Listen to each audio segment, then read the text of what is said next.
Sem rekel koalicija, opozicija, se opravičujem. Pa je zet snel Titovo sliko, iz dnevne sobe, pa obesil križ, pa je pol tašča v kleti obesla nazaj za tega Tita. Kaj je zdaj s tem skokom?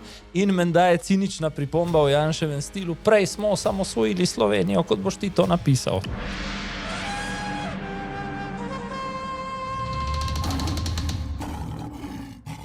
To je tedenski safari, podcast, ki ga spremljajo levi in desni, pa tudi levi in besni, Mirko, in ta teden še posebej Andrej Ribič, ki se mu nekako maje stolček na Darsu, ampak naj bi si kupil še kakšen dan prejšnji teden. In njegov politični in interesni zaveznik Zoran Janković, zeva pa ta teden v nas še posebej tudi živ organizem, črna luknja z Ministrstva za finance. Zelo, še kako živ organizem, pa tudi Nataša Pirc-Musar, ki se je prvič srečala z novo vlado, tudi z Janezom Janšo, in poslanca oziroma poslanec Mijić, ki nekako sanira dolgove in še vedno ostaja direktor, čeprav ne bi smel, ter minister Logar, ki še ne ve, a bo skok, a bo skokec.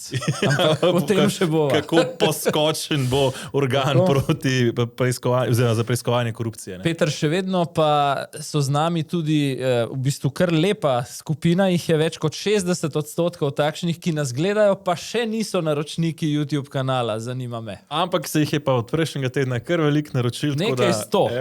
Nekaj sto. Za vse druge retorično vprašanje, kaj se čaka v bistvu? V bistvu stane prav nič, samo malo bolj si obveščen na koncu. Tako, Okay. Točno to. Prva tema, to sva šla nekako po tem vzorcu že prejšnji teden, da se najprej na delo aktualne nove vlade oziroma koalicije usmerva, zvonijo, pravijo tako, veliki mediji zvonijo vsi alarmi. Opozorila OECD-ja, da nam obvezna božičnica ne bo šla proračunsko skozi letos. NATO bi rad, slišim, dodatnih 300 do 400 milijonov na leto, ker ga je prejšnja vlada prinesla žejnega čez vodo, Ja, pa prejšnja vlada je se tudi zmotila pri plačni reformi za glihen denarja.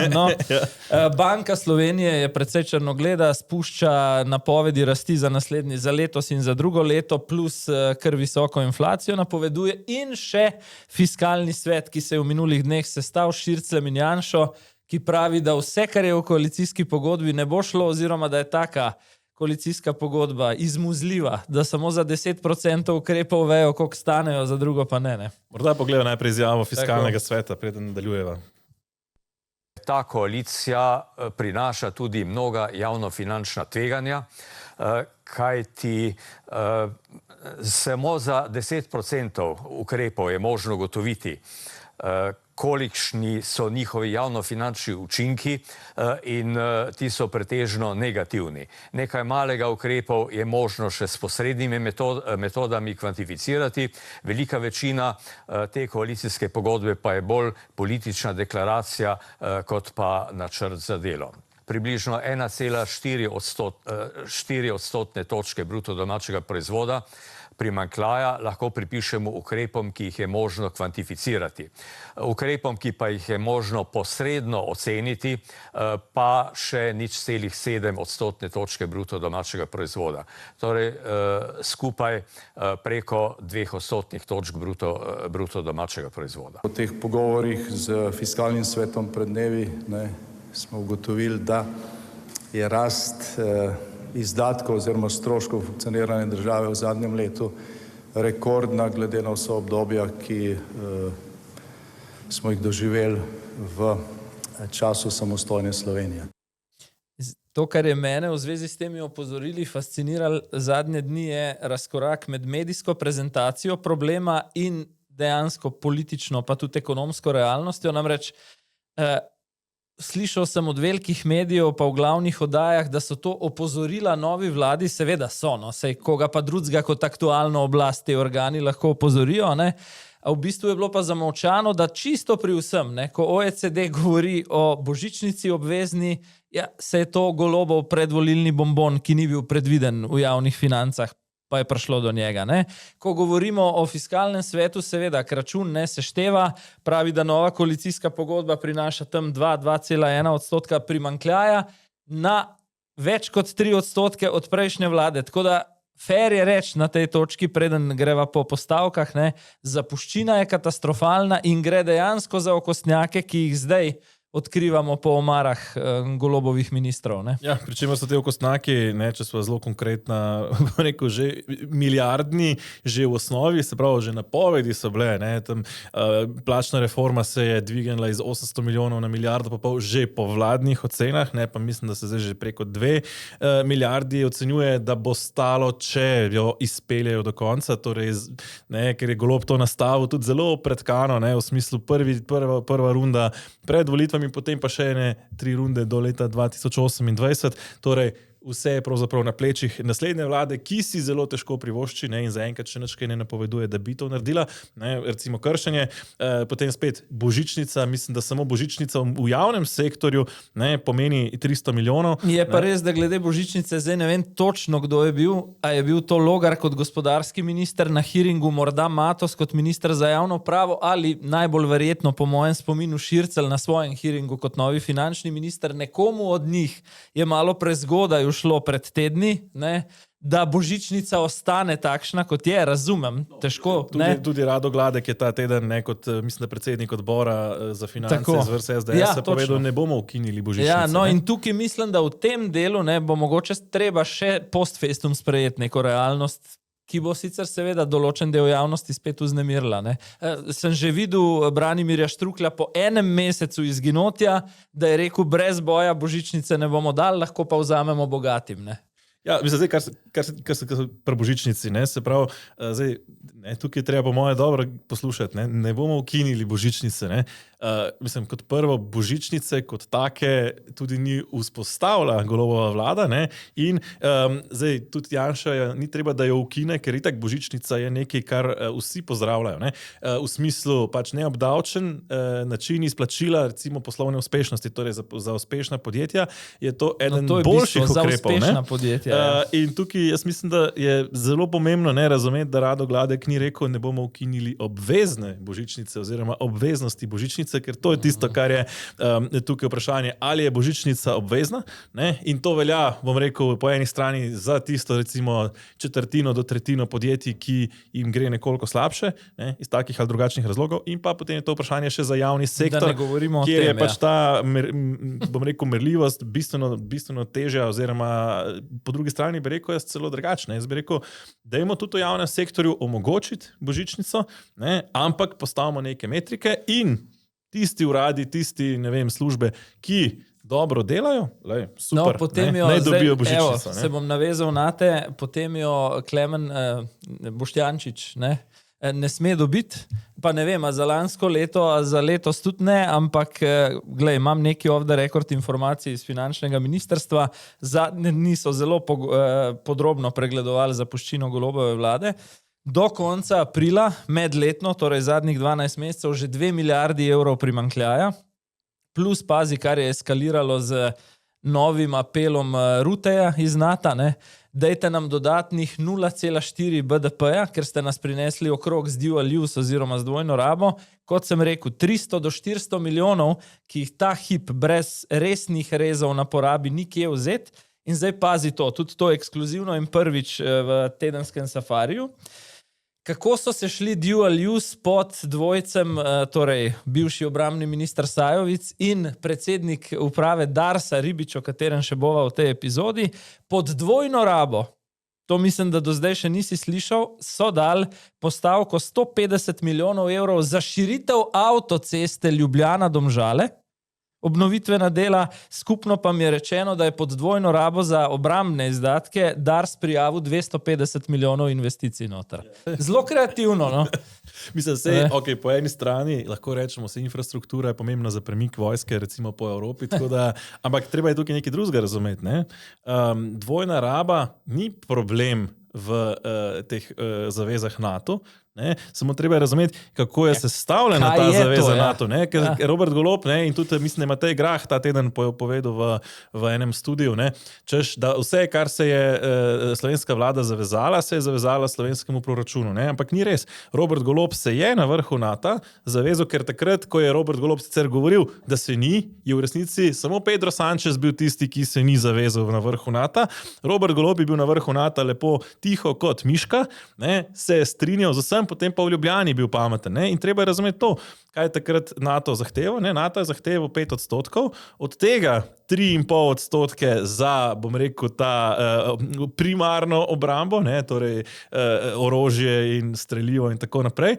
Ne? In tisti 1,5% razlike od 3,5 do 5, tisto je pa ta dvojna raba, ne? Se pravi, ne vem, pač bolnišnice, ki jih rabiš tudi za ranjene, ne vem, vojake, ne? Ceste, ki jih rabiš, ali pa železnice, ki jih rabiš tudi za transport vojaške opreme in tako naprej. Ne? Ampak to je, se pravi, to ni uno, da boš rekel, aha, do 2 smo prišli, tako da smo naredili 1,5, za to pa še pol za dvojno rabo. Ne, 3,5 rabiš ti najprej osnovne obrambe, pa pol še 1,5 za dvojno rabo. Ne? Zdaj, če se mal na fiskalni svet vrnem. Zdaj, ta pripomba, da je koalicijska pogodba politična deklaracija, tukaj mislim, da ni nič novega, kvečemu je, bi vendarle rekel, čisto realno na nivoju konkretnosti ta nova pogodba bistveno bolj oprijemljiva od tiste prejšnje.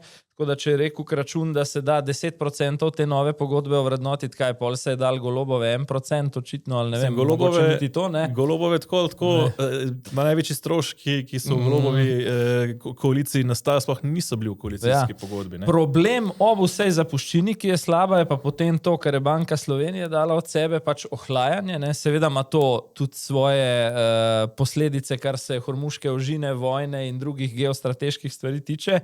Napovedi grejo navzdol, inflacija ostaja visoka. Tudi ti povem, iz finančnega ministrstva pravijo, da se davčni prilivi od gospodarstva ohlajajo, padajo iz meseca v mesec, kar kaže, da 2026, 2027 ne bodo posebno dobra leta. Ne? In zdaj tako, prejšnji teden sva kar malo pojamrala nad izborom novega finančnega ministra, pač starejši gospod, sicer politično že izkušen, Andrej Šircelj, ne, ki je imel tudi te neke ne preveč spretne ali pa priljubljene prebliske z dvigom DDV-ja že na samem začetku mandata. Slišim, tudi to je off the record sveža informacija, da mu, zdaj ne vem, ali na nivoju sklepa vlade ali pa samo znotraj finančnega ministrstva, kot neko varovalko oziroma flajšter, bi rekli po domače, pripravljajo medresorsko skupino, kjer bosta najmanj Lahovnik in Simič od ekonomistov. Pravijo pogovorno, da je to ta neka Elon Musk motorka skupina, ki bo rezala stroške. Pravijo, da je tudi funkcija te skupine, da ne toliko, da išče prihranke, kot da brca finančnega ministra, in tu mogoče ne najbolj spodbuden podatek za začetek mandata. Marsikdo na Ministrstvu za finance je menda v prvih 2 tednih nove oblasti malo dvignil obrvi, ker novi minister neuradno med 2. in 3. uro že zaključuje delovnik in se pelje domov. Ne? In če se spomniš, pred leti je bila famozna izjava ministra, torej nekdanjega že takrat na tisti točki ministra Šušteršiča, ne, ki je očital Križaniču, ne, da se je ob 2 odpravil domov, oni so pa takrat potem, ko so ZUJF pripravljali, garali od jutra do večera. Pa še en bolj slab signal za Šircla. Ta teden sem slišal Jankoviča, da pravi, da Šircelj zelo korektno javno nastopa in da je dober minister. To ponavadi ni bilo okej, ne? Spomnim se, ko je Karel Erjavec pred leti šel v predvolilno koalicijo z Jankovičem, je zginil iz političnega zemljevida potem. Ne? Zdaj, vprašanje je tle še nekaj. Ne? Recimo, jaz sem ta teden dobil, bom rekel, take zelo konkretne neformalne informacije iz recimo posameznih ministrstv, ne? Kjer kot prvo niti še niso zaključene primopredaje, recimo na kmetijstvu primopredaja sploh še ni zaključena, ne? Ker so ugotovili, da jim pol stvari manjka v primopredajnem zapisniku. Ravno pri kmetijstvu pa slišim, da odkrivajo neverjetne pogodbe na promociji oziroma sredstvih za... Na promociji naše super hrane in tako dalje, če se ne motim. Ne? To, ki so izjemno zanimiva sredstva, ne? Hkrati nas bo pa še glava bolela, ker se počasi odkrivajo. Ne? Prvič se dogaja totalno razsulo, menda na nekaterih ministrstvih, da na postavkah, kjer je bil obljubljen denar, ne, recimo, če smo zelo konkretni, na kmetijstvu, ne vem, pri sofinanciranju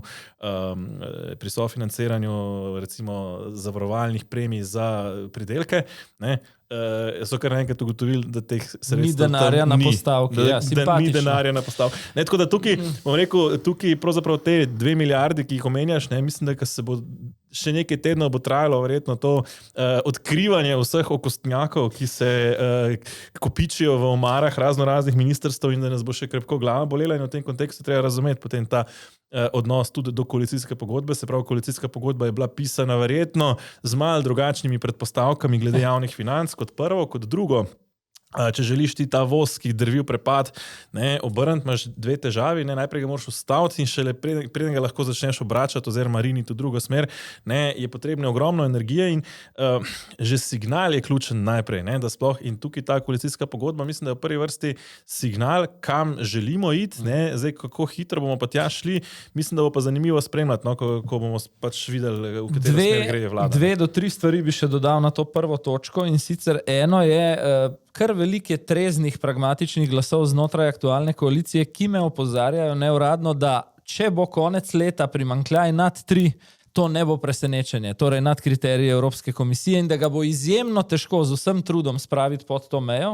Druga stvar, še da se vrnem na financ ministra, pravijo, da ta skupina, ki sem jo omenjal, kjer bojo neki znani ekonomisti, služi tudi kot morebitno telo, iz katerega bi, če bo treba in če Šircelj res ne bo zdržal ritma, rekrutirali novega potencialnega finančnega ministra. In tretje, glede iskanja prihrankov, pravijo, da to, kar do jeseni morajo ministri prinesti, se pravi predlog prihrankov na vsakem ministrstvu posebej, niti ne bo bistveno, ker gre bolj ali manj za take promocijske pogodbe, kot si jih omenil, ampak da bo tako imenovana bilanca B odločilna, in to so razne državne subvencije, žal tudi takšne, kot si jih omenil, ki so sicer koristne, in pa obvezne javne službe, torej tudi potniški promet javni in podobno, ki se bojo sprijaznile z drugačnim inputom države. Očitno, slovenske železnice očitno to že pričakujejo, ker so s 1. julijem najavile dražje vozovnice. Zdaj, glede tega morda še to. Branimir Štrukelj se je oglasil, kot si že rekel, ta teden. Počakal je, da malo pozabimo njegove prihodke, in je pol spet rekel, da jim bogatim vzeti. Pričemer je rekel, mi smo vedno za, da se dvigne nepremičnin, je rekel. Da se dvigne neto plača, ampak moramo povedati, kje bomo to vzeli. In je rekel, da imamo bogatim lastnikom nepremičnin. Kar je pa spet v neskladju s politiko nove vlade, ki je že napovedala, da nepremičninskega davka ne bo. No, to, ampak hočem reči, zanimivo mi je to, ko se dvigne plača administrativno, se pravi, oziroma ko se znižuje davke, Štruklja skrbi, kje bomo to vzeli, kje bomo v državnem proračunu to našli. Ko se pa dvigne hkrati, recimo, ko se dvigne administrativno minimalna plača, ko se dvignejo davki na plačo in tako naprej, takrat Branimir Štruklja nič ne skrbi, kje bo delodajalec to našel. Ker vedno se denar je vedno treba od nekje vzeti. Zdaj, ali znižamo davke oziroma zvišamo davke nekje drugje, neko drugo postavko v javni porabi zmanjšamo, smo bolj produktivni, pa več zaslužimo, pa tam vzajemo oziroma vzajemo pač podjetju. Ampak podjetje tudi mora to od nekje vzeti. A je to zdaj vzelo iz raziskave in razvoja, a je to vzelo iz svojega dobička, pa se bo mogoče zaradi tega kdo manj sploh lotil podjetništva, ker dobiček je point tega, da se sploh delaš podjetništvo, ali bomo to rezali neke druge ugodnosti za delavce, bomo rezali širitev proizvodnje, pač to je vedno tisto vprašanje. Ampak zanimivo mi je to, kako Branimirja Štruklja vedno zanima, kje bomo pri davkih, če znižamo davke, to vzeli, in prav nikoli, kje bodo to vzeli podjetniki. To je ta, se mi zdi, izprijenost slovenskih sindikatov, ki recimo je različna od drugih držav. V Nemčiji recimo imaš ti sindikat, ki deluje kot del podjetja, ki se pogovarja z upravo, ki razmišlja, kako bo podjetje bolje delalo, da bo več zaslužilo in da bo potem od tega več zaslužka lahko tudi več dalo delavcem. In sindikat potem tista varovalka, da potem, ko prideš do tega, da si več zaslužil, tudi več daš delavcem v Sloveniji, je pa ta razredni boj, se pravi, ni tega, da bi ti sindikat sodeloval z vodstvom podjetja in zaposlenimi in da je to neka simbioza, ampak je to pravzaprav nek sistemski konflikt na ravni pravzaprav ustanove oziroma smisla delovanja te organizacije. Skratka, ko smo omenjali na začetku črno luknjo kot živ organizem na Ministrstvu za finance, je izjemno živ, bi tudi jaz rekel v prispodobi, da ima tudi izjemno močno gravitacijsko polje okrog sebe in da prav lahko posrka celo novega ministra za finance, če ne bo pazljiv. Je pa črna luknja že nekaj časa in opozarjava redno tudi midva na njo, tudi na Darsu, kjer se je recimo poslovna stavba podražila z 19 na 30 milijonov, celo ta manjši problem, da so inženirske storitve s $500 milijona narasle na 2-kratnik in tako naprej. Skratka, to vedno bolj eskalira in kar je nadzornike tudi včeraj zanimalo, eno, zakaj Ribič vmes dopustuje, medtem ko tako zastoji, kot te finančne afere eskalirajo. 16 strani obrambe so mu pripravili odvetniki, sicer zelo ugledne odvetniške pisarne Jadek in Pensa iz Ljubljane. Ocenjujejo moji viri neuradno, da tako pravno mnenje v tem rangu odvetniške pisarne stane 20 do 25 tisoč evrov. Iskreno pač za nekoga, ki ga v luči menjave politične večine v državi na dolgi rok ni možno obraniti. Spet eno vprašanje smotrnosti. Omenil bi mogoče, ker to temo potem načenjava kot eno od tem v zaklenjenem Safari Special, tudi razklan nadzorni svet, ne bom šel v podrobnostih, približno pol je novo razmerje, čeprav so to nadzorniki, ki jih je skoraj, če malo karikiram, pa ne preveč, Ribič izbral sam, da ga nadzirajo, Tudi te so v polovici že proti njemu.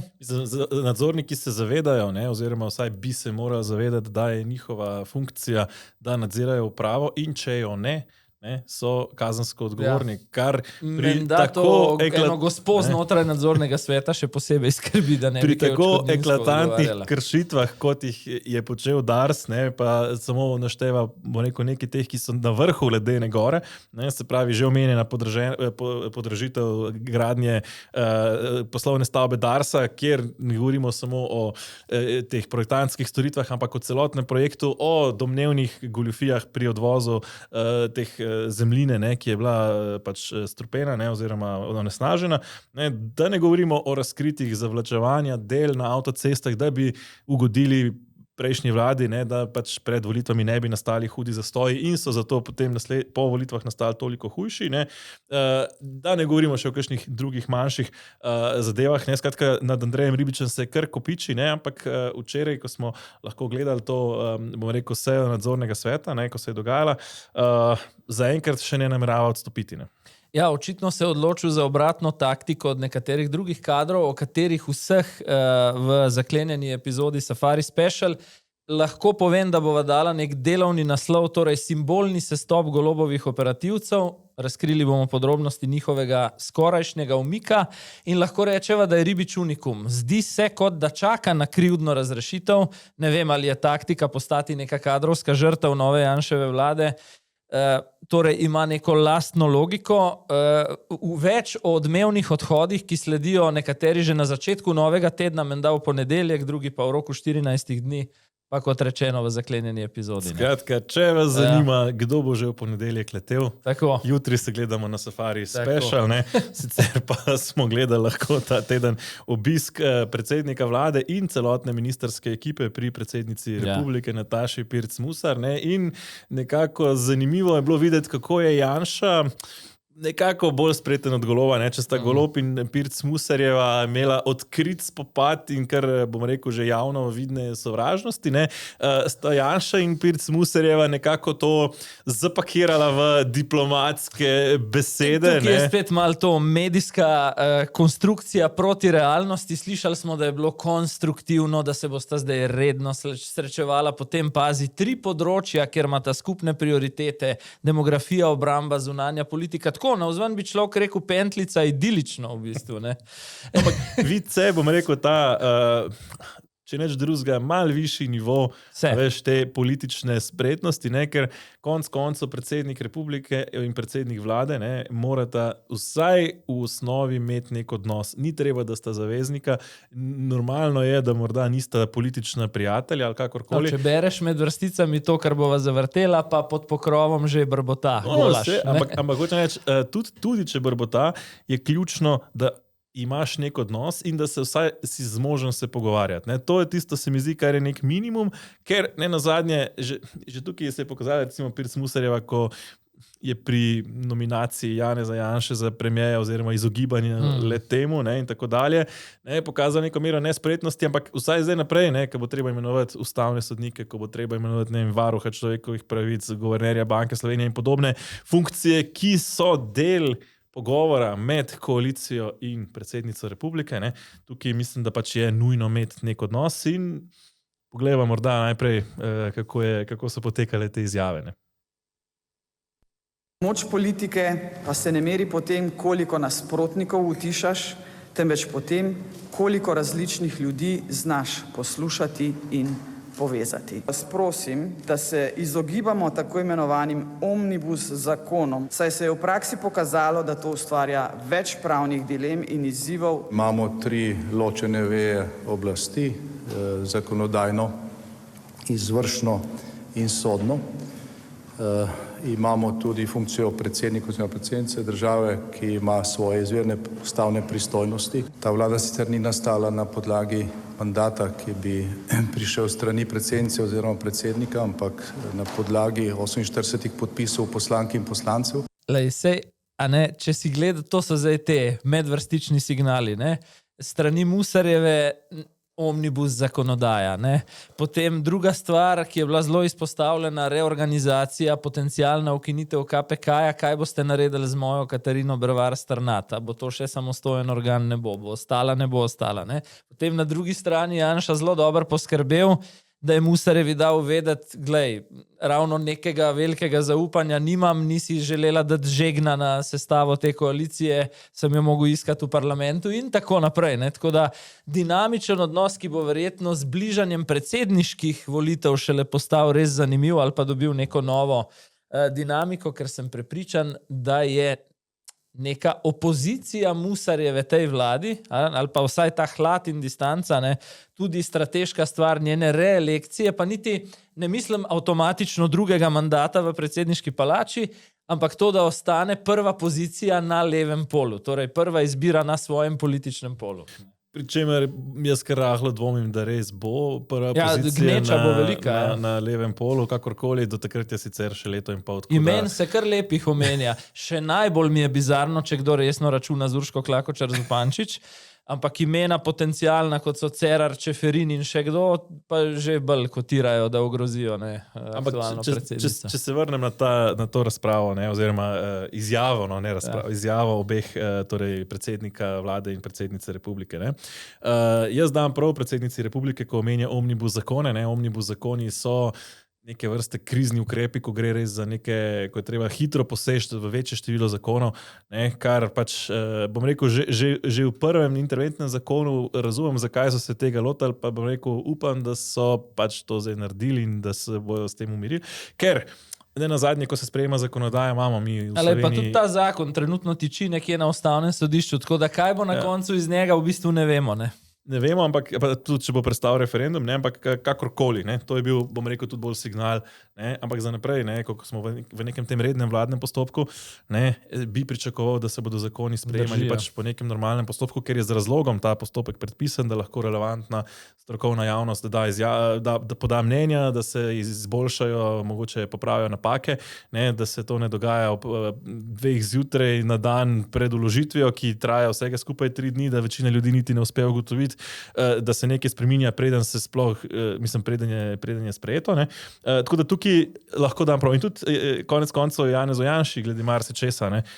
Tudi njegova izjava v smislu nisi mi dala mandata, ne, oziroma je po moje bila bolj namenjena temu, da je piču, kakor češ, lej, nisi mi hotela dati mandata, kar me ni ustavilo. Ne. Se pravi, pač nisi tako pomembna, kot morda misliš, da si. Kratka, če je to obisk, ne, je to tega tipa zet pri tašči. Ne. Ja, ampak zet pri tašči, ki oba znata držati distanco, se pravi, da znata, bom rekel, diplomatsko pičati. Skratka, ko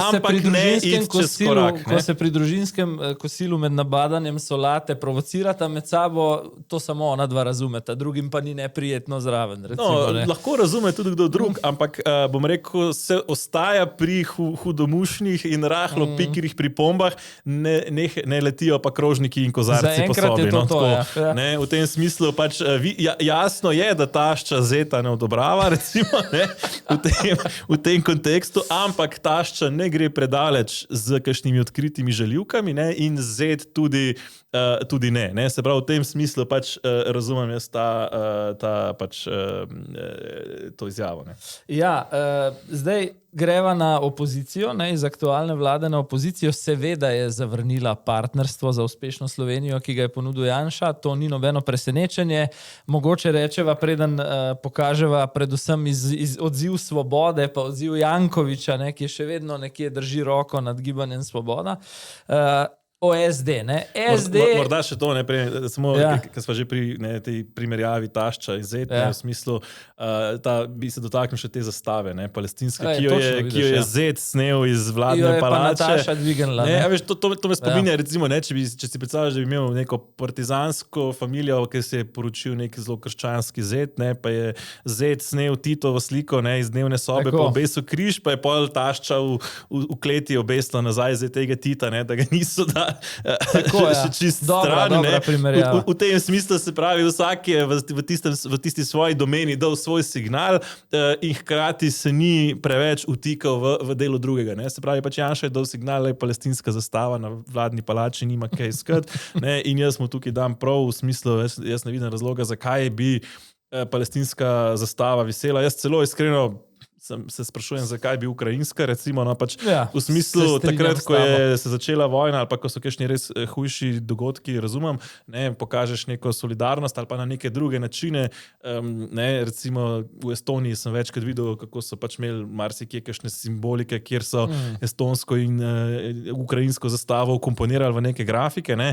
V redu, super, ne, ampak mogoče na takih poslopih, kot je vlada Republike Slovenije, pa mislim, da pač poleg slovenske in evropske zastave, razen v primeru nekih ekstremnih dogodkov za kratek čas oziroma obiskov, nimajo pač druge zastave kaj iskati. Podobno kot črne zastave ob pomembnih smrtih ali pa kakšne minute tišine na športnih dogodkih, se strinjam. To so epizodne stvari. Zdaj, kar se partnerstva tiče SD pridobiva na anketah, tudi Levica Luke Mesca in Aste Vrečko preraste na anketah ob tej skrajni retoriki Gazinkovski in podobnih poslank očitno pada vsaj za enkrat Svoboda, kar do neke mere ni presenetljivo, ker ta liberalnejši del volivcev, ki jih je volil, ne mara te SDS političnega inženiringa in retorike, ne? Tako da se še iščejo v svoji opozicijski drži, bi jaz rekel, pa dvomim, da bojo s časom bistveno bolj sofisticirano delovali kot opozicija. No, torej, da se vrnem na SD. SD sicer pridobiva, kaže se njihova drugačna, če hočeš v ustavnem žargonu, ločeno mnenje od drugih dveh opozicijskih strank, ampak zadnjega koraka tudi tokrat niso zmogli, zmanjkali jih je, pravijo oni, dvomimo, da bi se znotraj partnerstva uspel o večini zakonodaje uskladiti, zato smo na voljo za sem pa tja kakšen projekt. Zdaj to je na koncu od SD-ja. Ne. Ja, zdaj, rekel, po eni strani jih razumem, ker na nek način je partnerstvo za razvoj v tem mandatu res, bom rekel, neka formalizacija sodelovanja stranko resnice, ki ni v koalicijski pogodbi. Ne, tukaj, recimo, če bi... Pričemer pa ravno resnica zdaj igra neko hard to get strategijo. Bomo imeli 4 sestanke, preden podpišemo to. Ne, tako. V redu, pač Zoran Stevanovič postavi svoj šov, ne, kakorkoli, super, ne, ampak hoče reči nekaj drugega. Ne. Zdaj, tukaj bi bilo bolj higienično za moje pojme, recimo, če bi Janša vendarle ponudil stranki resnica pač neko izven koalicijsko sodelovanje in potem ločeno partnerstvo za razvoj dejanski opoziciji. Mogoče bi se na ta način SD lažje odločil, čeprav dvomim, da bi se, kljub temu dvomim, da bi se, in morda tudi zato je Janša pač se odločil za to pot, kot se je. Tudi če si videl, takoj v dneh po volitvah je Han v javnih izjavah kazal izrazito averzijo do Stevanoviča, tako da to dvoje skupaj v nobeni konstelaciji ne gre. Ne. Po drugi strani je pa SD zamudil priložnost, ne? Zakaj zamudil priložnost? Ne? Ker če smo videli, jaz ne vem kako, ne upam si prejudicirati, kako bi se zapeljala koalicijska pogajanja, če ne bi Jernej Vrtovec recimo navezal nekako na trojček okoli NSI-ja, še demokratov in resnice. Predvsej verjetno predvidevam, da bi bile še ene volitve, skoraj ne vidim druge. Jaz mislim, da so vse možnosti odprte, ampak če ne bi te navezave naredil, ne bi bistveno teže recimo prišlo do sestave te vlade, ki se je na koncu sestavila. Sploh ob dejstvu, da sta pač Resnica in Demokrati bili novi stranki, še niste imeli strankarskega aparata na tem nivoju kot recimo NSI in so potem lahko NSI-jevi strokovci in NSI-jevi PR-ovci delali skupen PR za, bom rekel, celoten ta trojček, ne, ker pač ostali še niso imeli te infrastrukture narejene. Ampak tukaj recimo SD zamudil priložnost, da bi imeli nek prostor, kjer bi lahko sedeli skupaj z Zoranom Stevanovićem in ga morda počasi snubili. In to je bil tak dolgoročno strateški načrt, recimo kako nekako Zorana Stevanovića potegniti ven iz te koalicije, recimo v neko novo opozicijsko zgodbo, ki bi bila lahko alternativa Janezu Janši, če bi se odločili kot tak. Jaz mislim, da SD ta trenutek nima te kapacitete, da bi se tega lotil. Sploh glede na to, da SD in Stevanović nista čisto brez povezav, ker recimo funkcija Stevanovića kot predsednika Vaterpolo zveze Slovenije je v veliki meri stvar kranjske SD in Matjaža Rakovca v Kranju. Ne? Tako da... Ja, v tem smislu, recimo, me preseneča neka sorazmerna nestrateškost recimo stranke SD, da bi si pozicionirali na začetku mandata neko novo polje, še posebej neko polje, kjer se jasno kaže, da Gibanje Svoboda umika svoje enote od tam, ne, in zeva tam nek prazen prostor. Ne. In ga bo skoraj zagotovo, če tega ne bodo naredili Socialni demokrati, zapolnil nekdo drug. Mogoče ne ravno Vladimir Prevelič, ne, ampak nek morda nov obraz, ki recimo že morda v ozadju snuje kakšno stranko za prihodnje parlamentarne volitve. Ko si omenil strateškost, pa skoraj ni druge, kot da pogledava klip, ker to so pa zdaj glavni strategi Roberta Goloba. Mislim, da vse pove samo od sebe. Poglejva. To se bo zgodilo v prvi polovici julija. Na tem smo že začeli delati in predvsem seveda bo glavni fokus ne toliko na samo ekipo in na te formalne stvari, kot na vsebino. Smo sicer zelo natančno preučili ta dokument. Jaz mislim, da je Robert Golob boljši v poziciji kot v opoziciji, to je moje mnenje. In mislim, da je naredil izjemno dobre rezultate zadnje 2 leti z celotno vlado, tako da absolutno jaz svojih prijateljev ne zapuščam. Glej, to smo videli ne že pri Vučiću. Ja, kar je treba opaziti je, da v Gibanju Svoboda praktično vse, kar ti pride na misel, že tedne komunicirajo 3 ljudje. To je njihov generalni sekretar Grah, ki je sicer po novem tudi poslanec. Ok, morda so zdaj v opoziciji, ampak moja pripomba bi bila, iz generalnih sekretarjev stranke običajno ne delajo medijskih zvezdnikov. To so ljudje, ki na jih običajni volivci na ulici ne bi prepoznali. Na ta način tudi lažje opravljajo svojo tajniško vlogo v ozadju, ne, kadrujejo in podobno. No in potem sta tu zimzelena Alenka Bratušek in Klemen Boštjančič, za katera se mi še vedno zdi, da se pri morebitnem koritu za nasledstvo Roberta Goloba nekako s komolci prerivata, kdo bi to vzel po Golobu. Čeprav to je tudi tako, veš, kdo bo tole požgano hišo nasledil, ne? Se je Golob, kaj je najavil koalicijsko listo za volitve, je ravno to hišo primerjal, kako je gasil požar. In potem imaš velikega mentorja političnega župana ljubljanskega Zorana Jankovića, ki bi po mojem v resnici veliko raje videl recimo Bratuškovo kot Boštjančiča, ker ga ima njo bolj na daljincu, imam občutek, ne? Ki sicer še naprej zelo galantno, lepo govori o svojem kot pravi prijatelju Robertu Golobu, zraven mu pa da tak pleksus signal, ne, boljši si bil na vladi, kot boš zdaj v opoziciji, v smislu, a ne bi ti 2-krat razmislil, kaj boš v naslednjih letih počel. Ne. Tako da, zdi se mi, da bo še živahno v naslednjih 3-4 letih v Gibanju Svoboda. Ja, ko smo že glih pri Gibanju Svoboda in vladi v senci, ne ta najava. Glede sence moram samo še to reči. To je zelo kratek bom in slikovit. Glede na to, da nisem imel prejšnja 4 leta občutka, da kdo blazno švica v tisti vladi, ne, mislim, da je senca itak njihova prva opcija, vedno. Ne. No, ampak ne samo to, ne. Zdaj, mene, prvo, da bodo delali na vsebini, vsebini. Ne? Mislim, skrajni čas, bom rekel, glede na to, da so program za volitve spacali skupaj. Arčon ga je po spletni strani iskal do zadnjih minut pred volilnim molkom v bistvu. Ne? Ja, in potem je Golob še prve dni po volitvah razlagal naš program, kako že aktiv. Pričemer ga še vedno ni bilo na spletni strani. Ko je Golob govoril o njem. To kot prvo, ne se lepo usedajo v senco in pač postavijo malo vsebine, to vsekakor. In druga stvar, se pravi, Janša je ob tem, da je bil na drugem mestu na volitvah in v opoziciji, je 2 meseca prej uspel pravzaprav sestaviti aktivno vlado, kot bodo oni neko to vlado v senci, ki bo delala na vsebini. Pričemer Boštjančič prav, tudi to je taka zanimiva, po mojem malo podzavestna izjava, ni bistvena ekipa, se je tudi zadnja 4 leta res ni bila, no, to. Ja. Ne. Ampak, ko smo že pri Jankoviču, mogoče še to,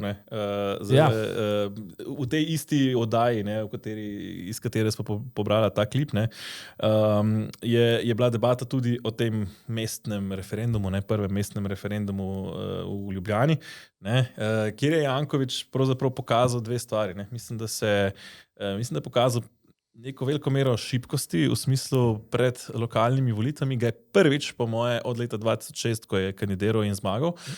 Mislim, da ga je prvič resno strah. Da ga je prvič neka okoliščina presenetila na levi nogi v bistvu. Tako, ker prej je nekako vse kar dobro zrihtal, pa se nekako pomiril, pasiviziral, zdaj pa kar naenkrat mu to ne gre. Ne samo to, mislim, da je jasno nakazal, rekel je, da mislim, da celo, ko ga je Slak spraševal v drugem krogu, v prvem krogu, gladko, ker mislim, da je ena stvar... Na drugi krog bi jaz skoraj upal staviti. Ampak ena stvar, ki se Jankovič izredno boji, je ravno ta drugi krog, ker on je vse mandate, ki jih je imel do zdaj, jih je dobil v prvem krogu. In že drugi krog bi lahko nakazal neko veliko šibkost Zorana Jankoviča, seveda je veliko vprašanje, kdo bo tisti protikandidat, ki bo prišel v drugi krog. O tem bomo videli verjetno čez nekaj mesecev nekoliko več, ker zaenkrat se mi zdi, da se te ključni akterji še držijo v ozadju, v senci nekako, če se vrnem k temu.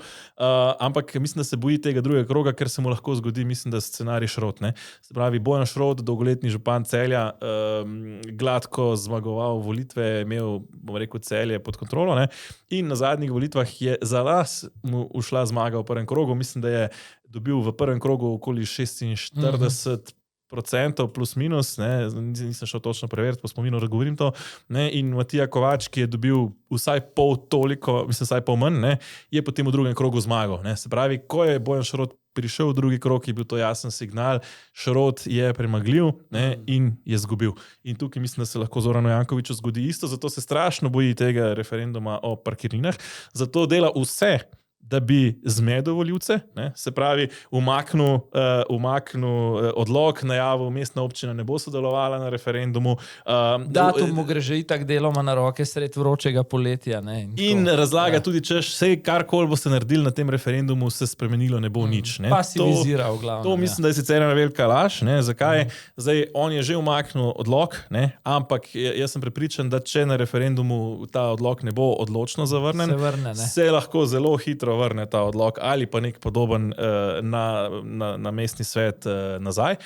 Se pravi, Zoran Jankovič bi s tem, ko bi ta referendum ne uspel, lahko dobil signal, pravzaprav lahko delam še naprej, kar hočem. Tako da v resnici bo ta referendum izjemno pomemben, če tudi odloka, o katerem se odloča pravzaprav na referendumu zdaj v praksi ni več, pri čemer je celo to pravna neka luknja, kjer ni čisto jasno, a je sploh vse pravno šlo čez prav. In če se ugotovi, da ni, je spet vprašanje, kakšen odlok bomo potem dejansko dobili v praksi, če na referendumu tega pač meščani Ljubljane ne zavrnejo. Enkrat v tej epizodi še bova o Zoranu Jankoviču, ker bova govorila o spremembah glede lokalne volilne pravice za državljane tretjih držav, ki niso slovenski državljani, in so pa stalni rezidenti v občinah. Greva pa zdaj na primer Mijič, pa v nadaljevanju sploh tako mal na 2 šibkejša koalicijska partnerja, Resnico in Demokrate Anžeta Logarja. Zdaj, v zadevi Mijič po eni strani recimo mu preobrat v narekovajih, poteza vodje, to je nekje prejšnji konec tedna, po najni prejšnji epizodi, torej Stevanovič rekel, čutim, da moram, v bistvu med vrsticami je rekel, čutim, da moram biti jaz ta strelovod namesto svojega poslanca in je rekel, poravnal bom dolg iz svojega žepa. Deva pogledati ta klip, pa bova potem pokomentirala, kaj iz tega bo, ker mislim, da zgodba še daleč od zaprte v bistvu. Gleda. Ne da mi miru, jaz bom poravnal dolg. Do mene prihajajo vsak dan nove informacije o poslovni preteklosti enega od naših poslancev. Čeprav je vsak posameznik odgovoren za svoje dejanja, kot frontman čutim neko, tudi svojo moralno in pa politično odgovornost. Nekaj naj bo jasno. Če so bili delavci oškodovani, če komu niso bile izplačane pošteno zaslužene obveznosti, je to pač nesprejemljivo. Delavc ne sme biti žrtev političnih obračunov, slabih odločitev ali pa osebnih napak kogarkoli. Zato sem odredil notranji postopek v stranki za preverjanje vseh okoliščin od našega poslanca zahteval popolno sodelovanje ter pojasnila. Pri tem ne bomo nikogar ščitili. Ja, zdaj, kar sem že rekel, po eni strani poteza vodje, to naredi predsednik stranke, ko ima stranka afero, prevzame nekak pozornost ali pa strelovod obrne nase. Po drugi strani pa jaz osebno mislim, da je s tem zelo izpostavil sebe v smislu, glej, pač 10 ali 20, morda 25 tisoč evrov, vendarle je denar, ki če gledaš prijave premoženja ali pa prihrankov na KPK, ker ta del glede prihrankov na računu je običajno javen, precej presega to, kar ne vem, politiki tipa Alenka Bratušek in ostali prijavljajo kot svoje prihranke na TRR-ju. In je vprašanje seveda, če ne, jaz osebno, glej, po vseh letih ob spremljanju slovenske politike zelo dvomim, da bo to res prav iz tekočega računa Zorana Stevanovića nakazano za upnike podjetja Borisa Mića. Zdaj, potem je seveda vprašanje, kdo v ozadju ima interes, da finančno to stvar sanira. Recimo neki donatorji, financeri resnice. Videl si tudi v zadnjih dneh, da so se pojavila velika gradbena podjetja, kjer je Mić nastopal kot podizvajalec, ki so zdaj z zamikom ugotovila, da so podjetju dolžna za nazaj skoraj toliko, kot znašajo njegovi skupni dolgovi. Tako da, ne skupni, ampak davčni dolgovi. Tako, davčni dolgovi. Tam 30-32 tisoč evrov. Tako da to so stvari, recimo, ki v neko to obvezno higieno nastajanja novih malih strank skoraj ne sodijo. Odpira nove dodatne probleme v bistvu za resnico. CGP, Darija Južna in kolektor Koling Stojana Petriča. Kolektor Koling je ključni izvajalec na drugem tiru in obnove Karavanškega predora. Torej CGP Darija Južna je pa eden ključnih lastnikov oziroma Petrola. Ki je bil v vojni z Golobovo vlado. Se pravi, tukaj gre za neko, bom rekel, jaz mislim, da dobrohotno potezo, gesto, lahko se vprašamo, kako koruptivno, drugo vprašanje, ampak torej nekih teh, bom rekel, gradbenih podjetij, ključnih gradbenih podjetij v državi v odnosu do stranke, ki pač drži vlado gor. Se pravi, da uredijo pač ker to roko na srce za podjetje, kot je CGP ali pa kolektor Koling, je to drobiš, pa teh 30 tisoč evrov za Mića. Ja. Se pravi, na ta način so poslancu dali signal, smo ti zrihtali težavo, ne nam biti zdaj kakšna težava tle. In kot praviš Zoran Stevanović, jaz sem sicer šel gledat, večinoma, ker sem šel malo pač na ta detektor premoženja, nisem uspel najti pri skoraj nikomur prijavljenega tega premoženja v smislu prihrankov, koliko denarja imajo v prihrankih, saj na tej javno objavljeni spletni strani tega ni. Če gledaš Zorana Stevanovića politično do zdaj, je imel kariero v bistvu na lokalnem kranskem nivoju. Drugo, če gledaš pa njegovo poslovno zgodovino, je imel pa neke DO-je, med drugim eno podjetje za varovanje, ki je končalo v stečaju. Tako da, spet, kot si rekel, vsaj 20 tisoč evrov ni celo premoženje, ampak sprašujem se, ali je to človek, ki bi tako, če po domače rečem, z danes na jutri odkantal 20 tisočakov. Po mojem mnenju ga ni v širšem vrhu slovenske politike v resnici. Jaz mislim, v širšem vrhu bi se še najdel, ki ga 20 tisoč evrov ne bi prav zelo bolelo, malo že. Jaz sem pripričan, da Zorana Stevanovića bi boleli in skoraj zagotovo tega... Širši vrh Nataša Pirc-Musar se strinjam. Skoraj zagotovo, pa Nataša Pirc-Musar bi to hudo bolel, ker njo boli 500 evrov. Čeprav jo ne bi smela, ampak Okay, Zoran Stevanović, jaz mislim, da tudi če bo to, oziroma tako, tudi če bo to on plačal, bo zagotovo dobil nazaj, tako ali drugače. Sej, če realno pogledaš, Mijić ima plačo, mislim, da nekih 5,000 neto. Ne? Mislim, da je prvo dobil precej nižjo, pod 4,000 bruto. No, ampak tudi če je pod 4,000 bruto, v redu, bruto, mislim, da so zdaj več. Bruto. Mislim, da so za poslance z novim mandatom, da so nekoliko više. No? Ampak kakorkoli, če on dobi 4,000, v redu, 2,000 mu pustiš, 2,000 gre v odplačilo dolgov Zoranu Stevanoviću, v 10 mesecih si poravnal 20,000 evrov. Jaz ti bom rekel, mogoče bi se ti in jaz tega tako lotila. Tri pikce. Bom rekel, to je ena opcija. Vsekakor. Druga stvar je tukaj je Zoran Stevanović vrhunsko izpeljal situacijo. Zakaj? Mijića ne more žrtvovati vsaj do oktobra še ne. Ja, ker če žrtvuje Mijića do oktobra, sledijo nadomestne volitve na ravni volilne enote za to poslansko mesto, kar pomeni, da po navadnem večinskem sistemu, kar pomeni stranka, ki doseže največ... To ni samo težava za stranko, je pol že za celo koalicijo, tudi za Janšo postane problem. Ne? Stranka, ki doseže največ glasov, dobi tistega enega poslanca. V trenutni situaciji si ne zna predstavljati, kako bi to lahko bil... Sem rekel koalicija, opozicija, se opravičujem. Si ne znam predstavljati, kako bi to bila katerkoli druga stranka kot SDS ali Gibanje Svoboda. Ena od teh dveh bi verjetno dobila tega poslanca. Zdaj pač vprašanje, glede na to, da je ptujska volilna enota nekoliko bolj desna, morda celo SDS, morda v nekih drugih okoliščinah pa Svoboda. Se pravi, tega si resnica ne more privoščiti.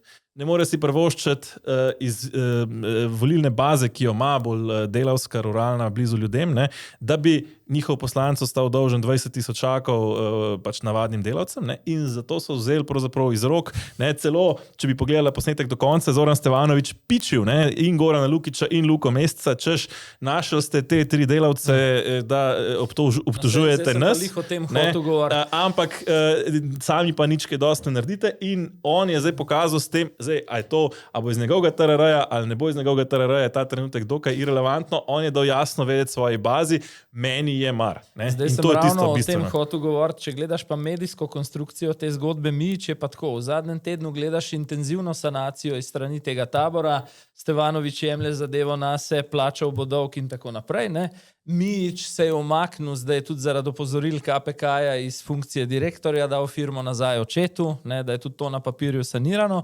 Na drugi strani, ko si omenil Lukića, sta bila pa Goran Lukić in Miha Blažič v ponedeljek zvečer pri Marcelu. 20 minut bolj kot ne, se potem so razširili malo temo na problem tujih delavcev in tega, ampak bolj kot ne, glavna os je bil primer Mijić. In če gledaš, prva izjava v zvezi z afero je prišla od Luke Mesca.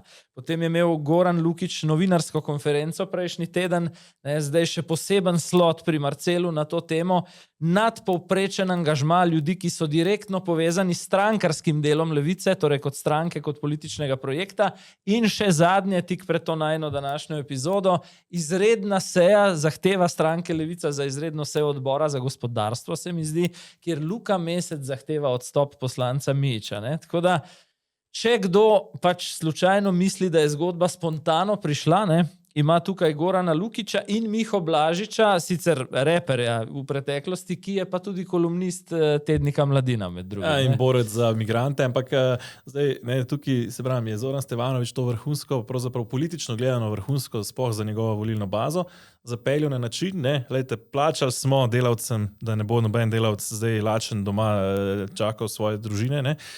Po drugi strani smo naredili interno preiskavo, se pravi, interna preiskava lahko da rezultat, ma skoraj kakršen koli hoče Zoran Stevanović. Se mu tudi vidi bivši policist, ker je rekel, da od sodelavca oziroma poslanca pričakuje polno sodelovanje, kar je terminologija kriminalistične preiskave v bistvu.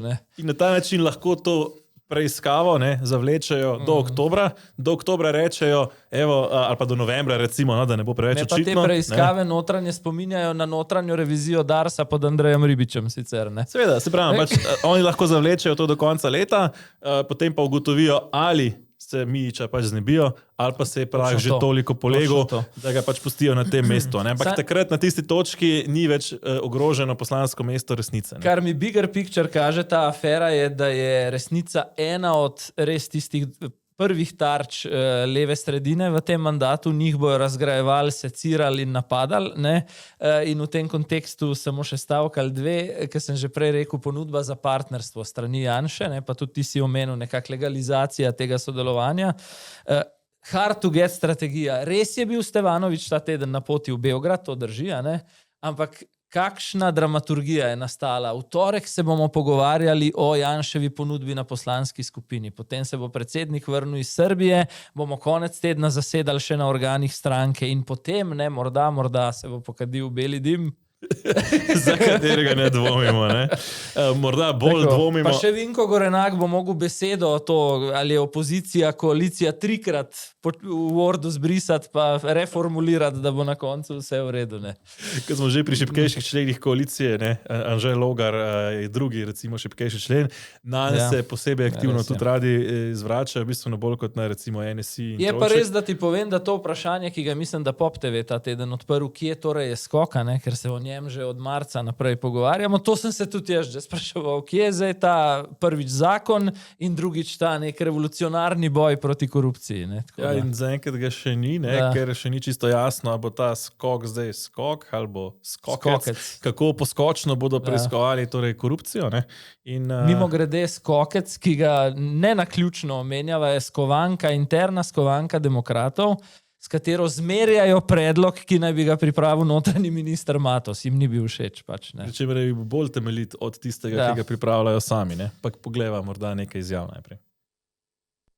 Preden bo predlagana vlada, bomo to dorekli, če bo možno tudi v obliki predloga zakona, ki bo vložen. Takrat bo vse jasno. Obstaja še kakšen dvom, ali bodo demokrati v novi vladi?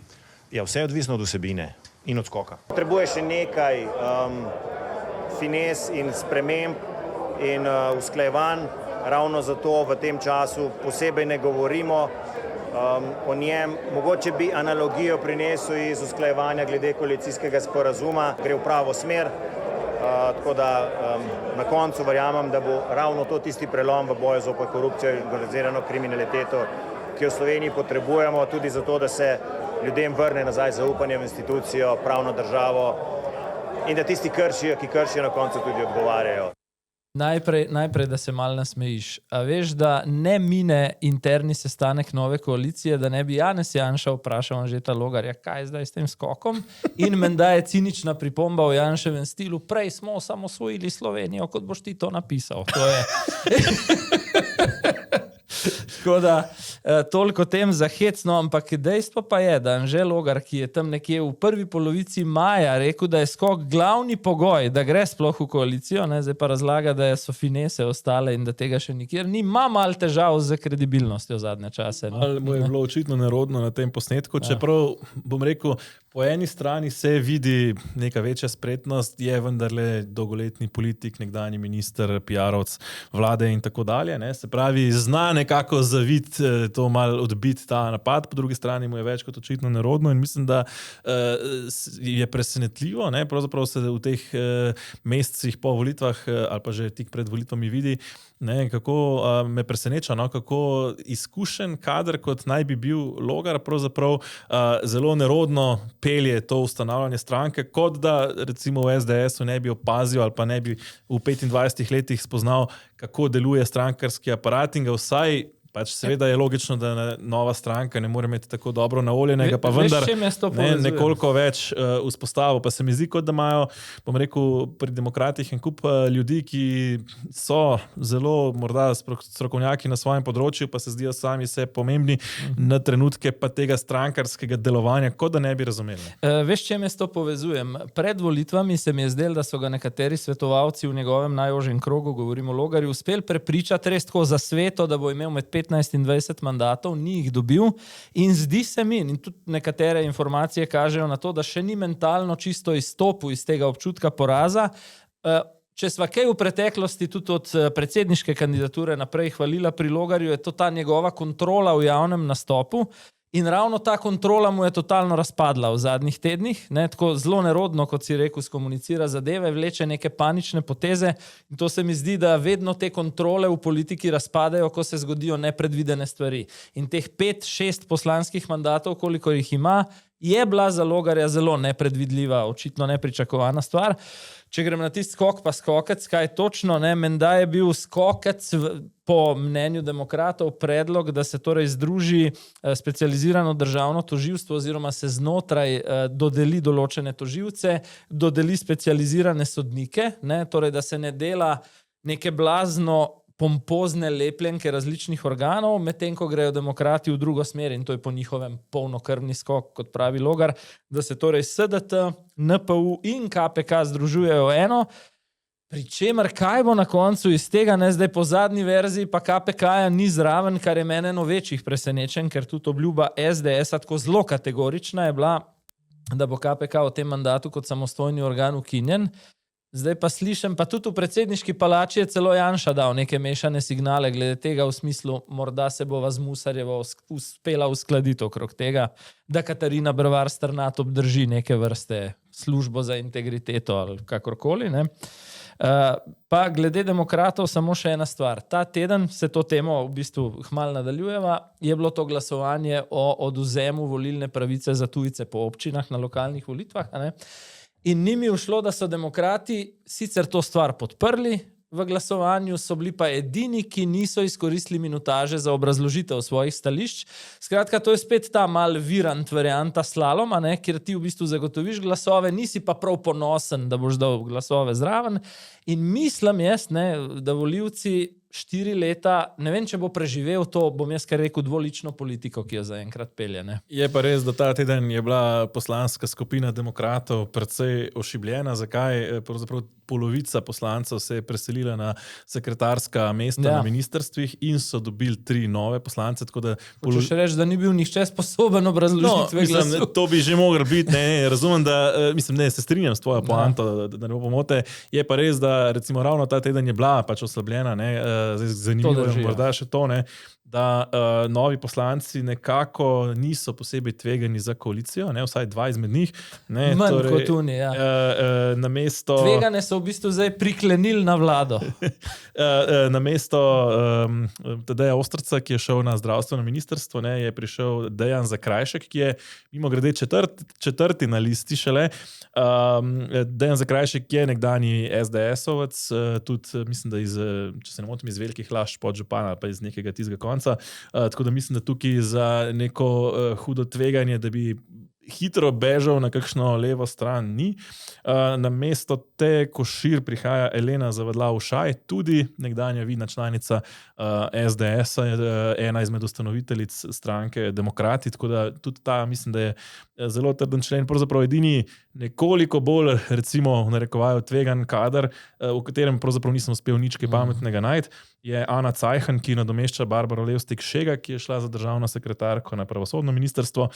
Gre za podjetnico, ki izdeluje slamnike, kaj je dosti več od tega. Pa, ja, ona bi vem, mogoče v senco pasala, Golobu pa Boštjančiču. No, ampak hočem reči, vsaj 2 poslanca sta pa zelo zanesljiva, pri čemer tudi ta tretja, o kateri pač nič ne vem. Pri demokratih samo še ta preblisk. Gledal sem par ur, preden tole snemava, video na, mislim, da na enem od družbenih omrežij, najverjetneje X-u, kjer je novi minister za pravosodje Zupančič objavil svoj sprehod po Litijski. Šel si je pogledat razpadajočo stavbo in na koncu v zadnjih sekundah, mislim, da to bilo tisto sporočilo, ki ga je želel dati javnosti, napovedal, da še preden najde neko rešitev, ali bojo to stavbo menjali, prodali, ali kaj z njo bo poskrbel, da bojo akteri te zgodbe odgovarjali. To je po mojem zdaj že 3. ali 4. minister, ki to obljublja in bi res rad videl, kje bo dodana vrednost v tem 4. poizkusu, po mojem štetju. No? Ok, zdaj sva pri NSI-u, ne? Težave koalicijskih strank. Zdaj tako, afera KNOVS je, vidi se, da so pač zelo strateško skrbi opozicija z nekaterimi svojimi mediji, da torej je tarča na resnici, tarča na demokratih, kar pa me preseneča, ne, ker sem mislil, da bo letelo v te 2 stranki, je, da se je v bistvu reeskalirala afera KNOVS, ne? In sicer z dejstvom, da je torej, zdaj dejansko polnokrvni kazenski postopek, predvsem problematičen za Vrtovca in Žaklja, torej za predsednika in poslanca NSI-ja. Vrtovec je potem poskrbel morda za dodatno temperaturo tega primera, tudi svojo vikend izjavo na nekem strankarskem zborovanju. Tako da morda najprej pogledava to. Bojo pa odgovornost sprejeli tisti, in to kmalu, ki so ta konstrukt zdražirali. In zato se bomo tudi prizadevali v okviru nove zakonodaje, ki bo sprejela, ki bo preganjala tudi tiste, ki po nedolžnem preganjajo ljudi v tej državi. Mislim, da je predvsem povsem nesprejemljiva ta izjava. Ne samo zato, ker seveda tako zakonodajo že imamo. Problem je, da je ta izjava nedvomno pritisk na neodvisne tožilce, pritisk na celotne organe pregona, končno tudi pritisk na sodišče lahko. Bi morala, po vašem mnenju, glede na to, da je obtožni predlog prestal preizkus, minister Vrtovec in gospod Žakelj odstopiti in prevzeti to politično odgovornost? Mislim, da. Jaz zelo razumem, da navajajo svojo resnico. V redu. Ampak to svojo resnico morajo navajati pred sodiščem kot posamezniki, ne pa kot javni funkcionarji na zborovanjih političnih somišljenikov. Ja, evo ga, ne. Čakaj samo, da gremo nazaj gor. No, evo ga. Ne, zanimivo je ta svoja resnica. Ne. Zdaj, po svoje mi je bila ta izjava Vrtovca kar nekoliko močna. Ne, za politika, zdaj, kako zelo drastično to ustrahuje pravosodje, bi se vzdržal. Načeloma bi se pridružil mnenju, da nosilci moči ne smejo vzbujati tega vtisa, ne, da ste svoje pozicije opletajo prelahkotno, ne, z nekim pritiskom na pravosodje.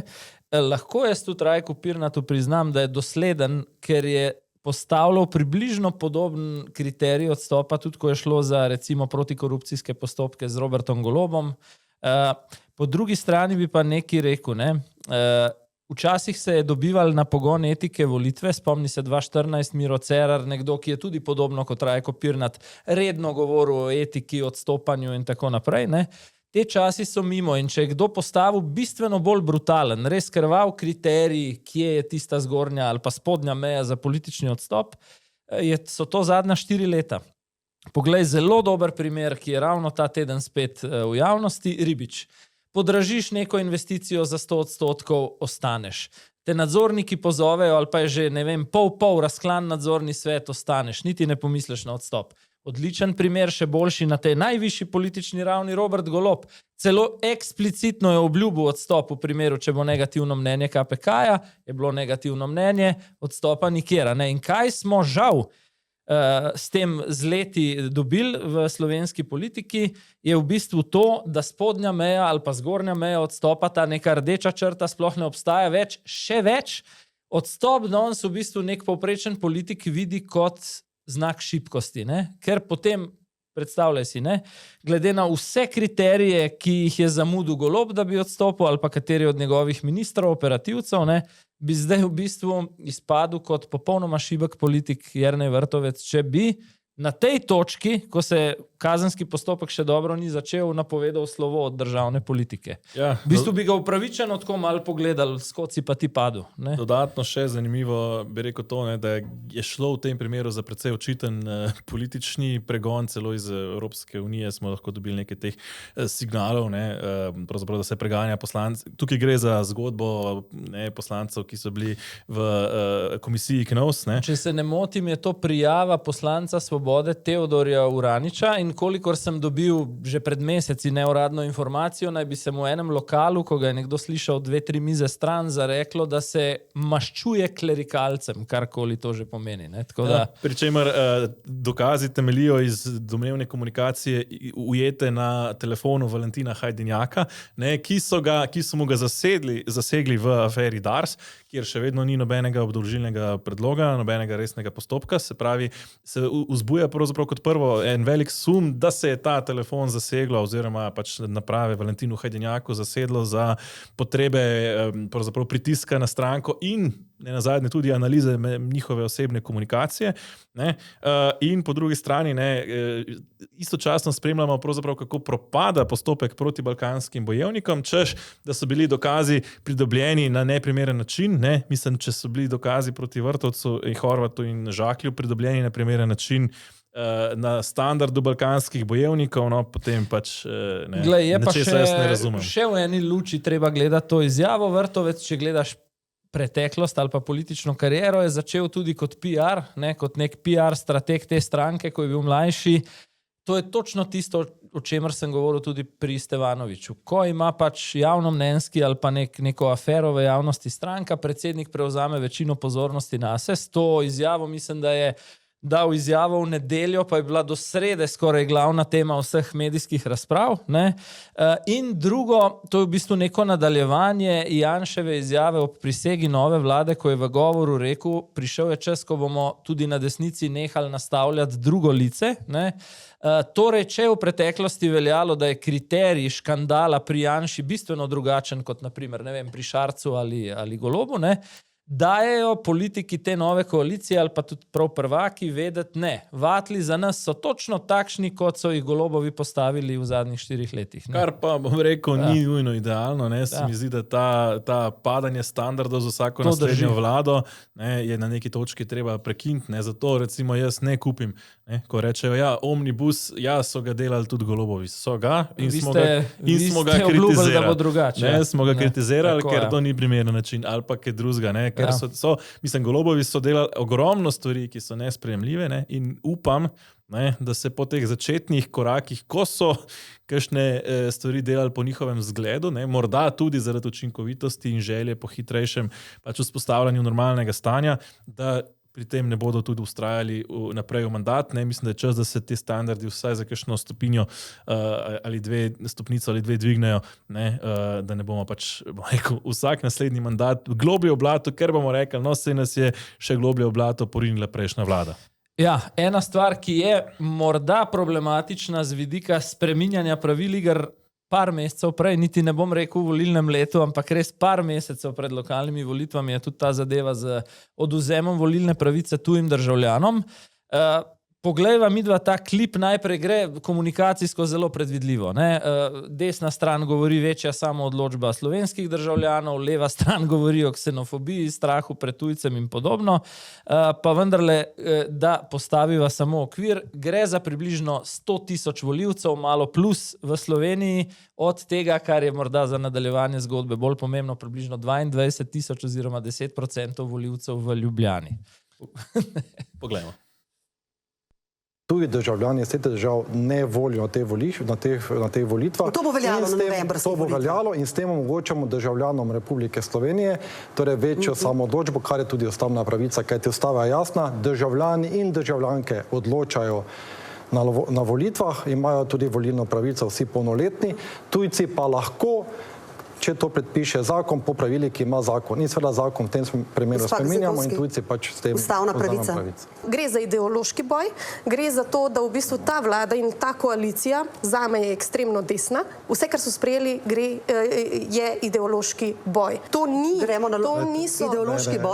niso stvari, ki so zelo akutne, ki imajo akutni problem, ampak dejansko gre za ideološki boj, ker se bojijo tujcev. Tarča je Zoran Janković v Ljubljani. Ampak kako pa recimo zanimivo, da je takšno prepoved potvoril tudi predsednik Resnice, Zoran Stevanovič, ki ima prav tako srbske korenine? To me pa res zanima, ker če sem jaz dobro zastopil, zakaj je šel dol v Beograd in v Beogradu bil lepo sprejet, da se govori, da bi podpiral srbsko manjšino v Sloveniji, kar jaz absolutno soglašam. Tam je to podpiral, tale pa glasuje proti tistim, konec koncev, ne rečem, kot druge ljudje, ki iz bivše skupne države, razen Hrvaške, ampak to ne on pojasni. Zdaj, poslanka Gazinkovski po mojem zadnje čase intenzivno gleda posnetke kolegice Pomage Milene Grgurevič, ker je viden ta pomik proti njeni retoriki. Glede kulturnega boja bi rekel tako. To je povsem legitimna in pričakovana linija na levi sredini. Seveda bodo to nekako povezali z sovraštvom in šovinizmom, strahom pred tujci. Po drugi strani je pa treba, kar se podatkov tiče, vedeti nekaj.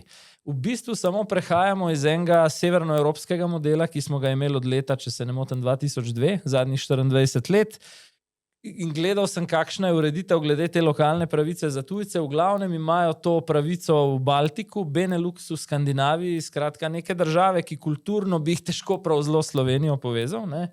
Medtem ko sosede, Italija, Avstrija, Hrvaška, potem pa celo tisti, ki jih res pogosto naša politika rada kot nek vzor omenja, Nemčija in Francija, imajo tako ureditev, na katero gre zdaj v bistvu po novem Slovenija, ne.